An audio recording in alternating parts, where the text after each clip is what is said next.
I just changed my narrative from, being the wild, crazy party person to like, hey,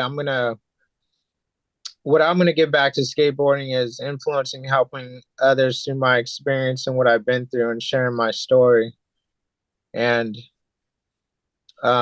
helping those who may or may not have had the same struggles day to day, and it took time because it's not overnight. Like you can just people are gonna accept you change. It took like you know at least a year for people to even slightly started taking me seriously on this path and journey I was on. But eventually, getting back to your question about how I immersed myself back in was with boundaries Hmm. and boundaries that with myself with that simple rule, like you can put that in any perspective. Like, hey, um, if I can't have my mom sitting here with me in any situation, like I don't belong there. Simple things that nothing good happens after 12.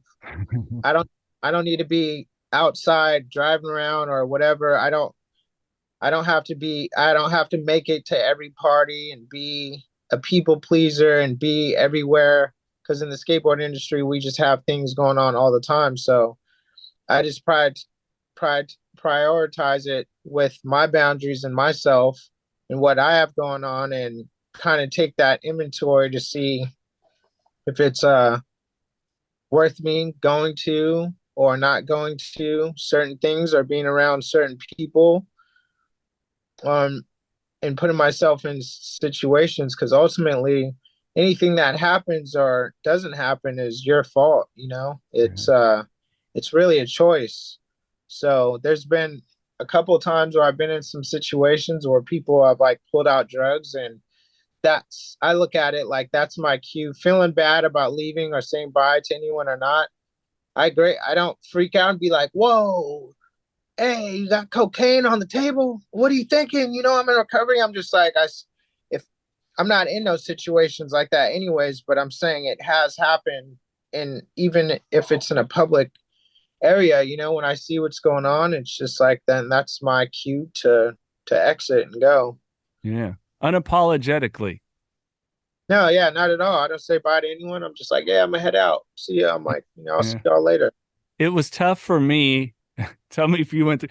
I had a real tough time with no period being a sentence, and that was enough. Yeah.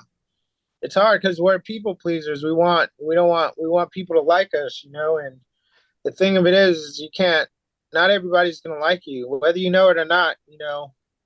This is a hard truth. Like you might you you know some people who don't like you, and you may not know that they don't like you, but everybody's not gonna like you. There's people who don't like me who, I probably associate with or whatever, and that's fine because you know what? It's none of my business of what you think of me. This is the Knockin' Doors Down podcast, featuring celebrities, experts, and everyday people who have overcome adversities, including addiction, mental health, and trauma, to live purposeful lives. And that's what Knockin' Doors Down is all about.